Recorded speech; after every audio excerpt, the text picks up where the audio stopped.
So somebody gets up and says, I prayed for 2 hours, therefore God must answer me. It's not scriptural. That's me, badly.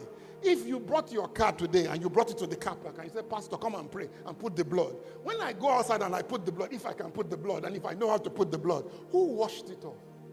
That tomorrow when you are going to Lagos, you will say the blood again. It means that when I put the blood that day, you didn't believe me that the blood was there. Rather than come to me and say, rather than get up in the morning and you wait to Lagos and say, I plead the blood. No, you say, Father, thank you for the blood that speaks for this car. Am I making, are you here? It's loose, yeah? Because my life is in trouble. Am I making sense? The point I'm trying to make is that if you truly bound the devil in the morning when you got up, who loosed him when you came back in the evening? I'm alone. But all those things have been taught to us as form, and we don't ask questions, we don't ask ourselves, is this right? Am I making sense? You know, somebody said this to me, I can't remember, this was many years ago. He says, in your church, pastor, at 8:45, your pastor comes on the pulpit and binds the devil. He says at 4:44, the devil leaves the auditorium. So that when you bind him at 4:45, he will come back. How can there be deliverance? God said, just go ahead. So he put his sons in a bed and then began to plead the blood over them and began to say, Lord, I come to deliver my son. The 2 boys, tiny little babies, began to manifest.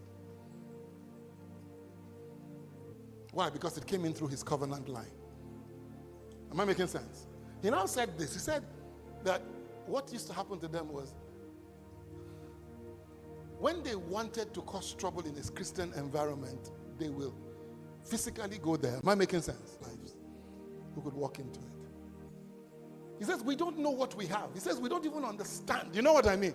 How the realm of the spirit works. He says those people, he says we couldn't do anything to any saint except what the saint permitted. So when we go around praying or asking or demanding for things that God has already given us, the devil enjoys our ignorance. I don't know if you get the point I'm making. Now I want to show you something.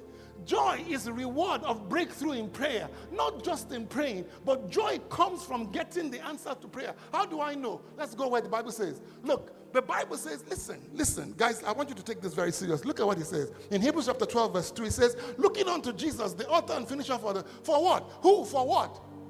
What was set before God? There is such a joy that Jesus gets that he died on the cross for it. Joy is that important in heaven. So much that Jesus, for the joy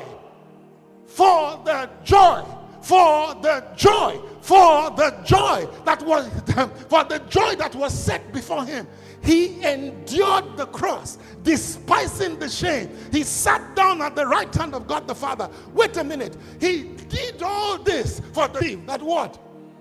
That what? Joy.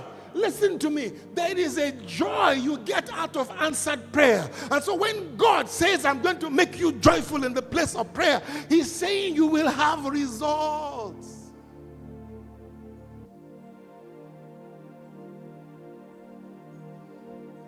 My first trip to a place, I think it was either Los Angeles or so, I went to meet a pastor there.